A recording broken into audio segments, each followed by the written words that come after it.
Chapter 23 अरी का बहुत दिनों बाद हंसना। नायरू अपने सामने खड़े अरी को जिस तरह से घूर रही थी, ऐसा लग रहा था जैसे अरी ने उसके कैबिन में आकर बहुत बड़ा गुनाह कर दिया हो। अरी नायरू को ऐसे अपने सामने देख अपना सर नैमे हिलाता है, क्योंकि उसके सामने खड़ी लड़की को इस बात का अंदाज़ा ही नहीं था कि उसकी अदाएँ किसी का कत्लेआम करने पर तुली हुई है। अरी गहरी सांस ले उसकी तरफ बढ़ता है। इधर नायरू अरी को अपने करीब आता देख अपनी घूरने वाली नज़रों को और छोटा कर लेती है। वो जैसे ही कुछ बोलने को होती है, उसे अपनी हालत का ध्यान आता है।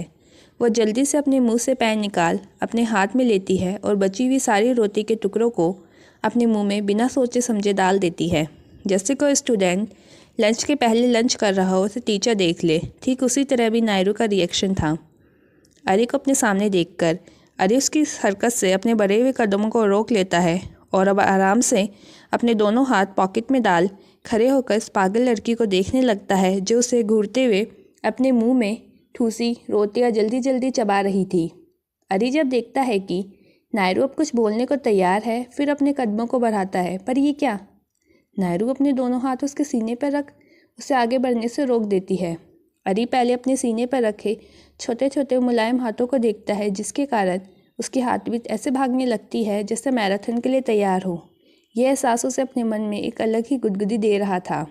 अरी कभी अपने सीने पर रखे नायरू के हाथों को देखता है तो कभी नायरू के चेहरे को, जिसके होठों के किनारे इस समय थोड़ी सी जूठन लगी हुई थी और वो उसे रोकते हुए ऐसे लग रही थी जैसे कोई बच्चा किसी को रोक रहा हो। अरी एक सवालिया नज़र नायरू पे डालता है, जिसका मतलब समझते ही नायरू को अपनी गलती का एहसास होता है और वह झट से अपना हाथ उसके सीने से नीचे कर देती है। अपनी नज़रें उससे चुराकर इधर उधर कर धीरे से बोलती है, वो नीचे फाइल है, आप फाइल पर चढ़ने वाले थे, इसलिए बस। अरी नायरू के बोलने के बाद नीचे ध्यान देता है, जहाँ पे सच में फाइलों का ढेर पड़ा हुआ था। वह भी नायरू और अरी के बीच दीवार का काम कर रही थी, जिसे देख अरी की आंखें कोल्ड हो जाती हैं। पर नायरू उसे तो एक अलग ही झटका लग जाता है और वह अपनी आंखें फाड़े बस एक टक अरी के सीने पर उस जगह देखने लगती है जहाँ भी उसने अपने हाथ रखे थे। अरी जब वापस नायरू की तरफ देखता है तो उसका ध्यान कहीं और पा उसकी नज़रों का पीछा करता है तो अपनी शर्ट की हालत देख उसकी भौवें गुस्से से सिकुड़ जाती है, क्योंकि उसके शर्ट पर एक तरफ तेल के निशान थे, दूसरी तरफ शाई के। What the hell is this? दरअसल हुआ ये कि नायरू की जिस हाथ में रोटी थी, उस हाथ में थोड़ा सा तेल लग गया था सब्जी और रोटी में लगे हुए तेल के, और दूसरे हाथ में नायरू की फूटी हुई किस्मत के कारण पैन जो उसने अपने हाथ में लिया हुआ था वो उसे धोखा दे लीक हो चुका था, जिसकी वजह से उसके हाथ में स्याही लग गई थी, जिसका अंदाजा उसे बिल्कुल न था। अरी को रोकने के चक्कर में उसने बिना ध्यान दिए अरी के शर्ट पे अपने हाथों की छाप छोड़ दी। नायरू अरी को गुस्से में देख धीरे से बड़बड़ाती है, फिर फैल गया रायता, इस बार तो मिक्स रायता फैला है। अब इस कान खजूरे को देखो कैसे ज्वालामुखी बनकर फटने को तैयार है। नायरू ऊपर की तरफ देख अपने होठों को बाहर की तरफ निकाल देती है, जिससे भगवान से शिकायत कर रही हो कि सारे रायते वो आज ही क्यों फैला रहा है, वो भी उसी इंसान के सामने।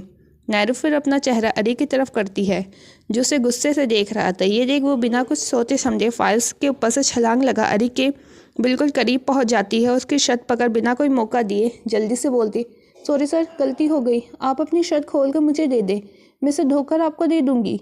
फिर उसकी शर्ट को छोड़ अपनी शाई वाली हाथ अपने माथे पर रख बोलती है, पता नहीं सारी गलतियाँ मुझसे ही क्यों हो रही है, लगता है मुझे किसी की काली नज़र लग गई।